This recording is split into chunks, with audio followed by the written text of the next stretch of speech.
कराड शहरात भाजपचा मूक मोर्चा, झुंडशाही विरोधात शांत पण ठाम संदेश। कराडात भाजपच्या शहर विभागाच्या वतीने प्रभाग क्रमांक 2 मध्ये मूक मोर्चा काढण्यात आला। वाखाण परिसरातील निघालेल्या या मोर्चात कार्यकर्त्यांनी कोणतीही घोषणाबाजी न करता शांततेत आपला निषेध नोंदवला।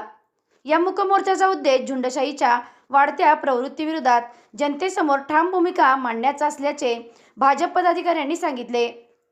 शांततेतूनही प्रभावी संदेश देत कार्यकर्त्यांनी शिस्तबद्धपणे मोर्चात सहभाग नोंदवला।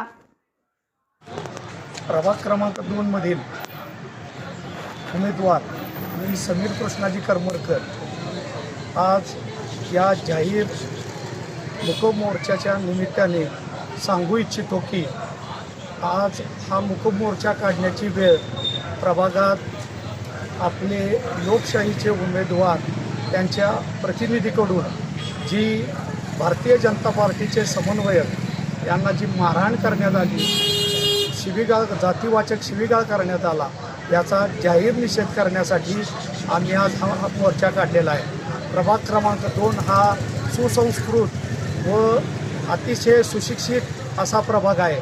या प्रभागात अशी दडपशाही यापुढे कधीही खपवून घेतली जाणार नाही। या दडपशाहीचा निषेध करण्यासाठी म्हणून आम्ही आज या मोर्चाचे आयोजन केलेलं आहे। या मोर्चाच्या निमित्तानं ज्या विषय सर्व जनतेपर्यंत पोहोचवण्यासाठी हा मोर्चा आम्ही काढलेला आहे, याचा सर्वांनी समाचार घ्यावा। घेत असताना लोकशाही आघाडीचे काही प्रतिनिधी जे होते त्यांनी विनाकारण जे समन्वयक आहेत त्यांना शिवीगाळ केली, मारहाण केली। त्याबद्दल आम्ही सर्व भारतीय जनता पार्टीच्या वतीने निषेध जाहीर करतो आणि त्याबद्दल त्यांनी असे हे कृत्य करू नये असं आम्ही त्यांना एक आव्हान देतो आणि सदरच्या गोष्टीचा भारतीय जनता कराड शहरच्या वतीनं आम्ही निषेध करतो। जय हिंद, जय महाराष्ट्र।